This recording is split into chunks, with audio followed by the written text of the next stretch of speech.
Thank you. I was going to ask you a question, Doctor, just about the reality that despite the brutality, you read these cases where they actually convince local girls to adopt their extremist views. Can you maybe explain that process to me? ISIS relies a great deal on knowledge of the local conditions for its operations. The core of ISIS is derived from Sunni Arab tribes in western Iraq. They understand the local mores, and often those local mores are quite conservative to begin with. And so the proposition that women should remain covered, that they should stay in the house, that does not seem as alien to people in those areas as they necessarily would to us.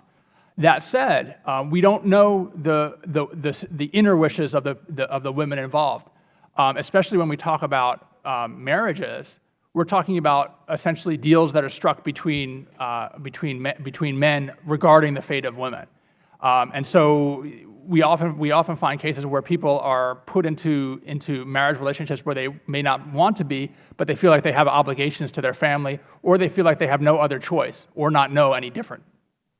I'll just ask Mr. Watts if you observed the same thing in your interviews with these girls, and then I'll follow that up, if I could, with another question. Yeah, I did. I met three women who'd been essentially, as Dr. Ahram described, sold effectively to ISIS fighters through a deal with their family. ISIS targeted the poorest families. They were married to foreign fighters, all three of these girls. And then the process of indoctrination, I think, just is one of slow day-to-day, as they described it to me.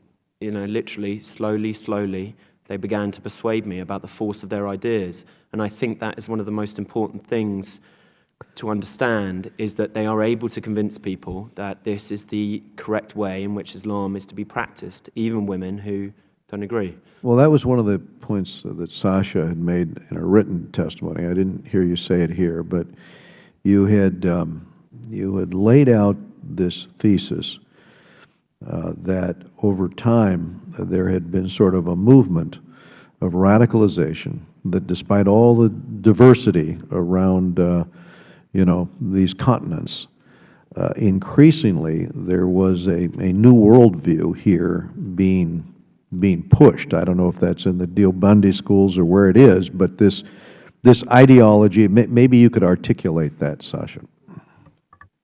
Yes, absolutely.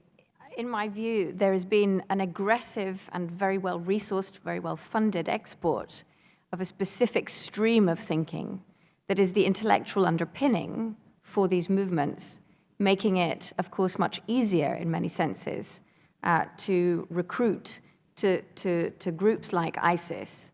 30 years of export I've seen directly in regions like the Balkans, where this Wahhabi Salafi ideology is absolutely alien to the local cultural traditions and practices of Islam.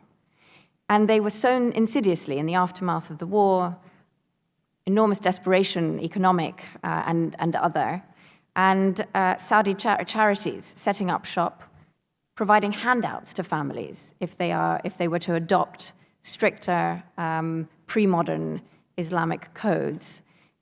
This was done to some extent tongue-in-cheek by communities. It seemed sort of unimportant at the time, but it has had an absolutely insidious effect over the last 20 years and has shifted cultural norms. We really desperately need to be upholding those groups and individuals who, usually with next to no support, are trying to protect the very diverse cultural heritage and the practices of Islam in places, of course, as diverse as South Asia to the Balkans. Do you see a role for mothers here? Because I can just tell you, in West Africa, North Africa, Central Asia, I have heard this argument over and over and over again, that they're changing our culture. They're changing my culture, from parents about what's happening to their children. And this has been going on now for maybe 20 years. I'm trying to remember the first time I've heard it, but I've heard it so many times in so many communities. I mean, women as the primary vectors of cultural and religious transmission are extremely important for extremists. And so well before ISIS, extremist organizations had propaganda targeting women. They know that if they've got women in their camp, the extremist project is much more likely to succeed, and so the cultural shifts will come through those women. And so to some extent, the shifts, as you've said, have been decades long, decades in the making. And so ISIS, in my view, is a kind of cherry on the cake, but not the cake. Mr. Engel, thank you.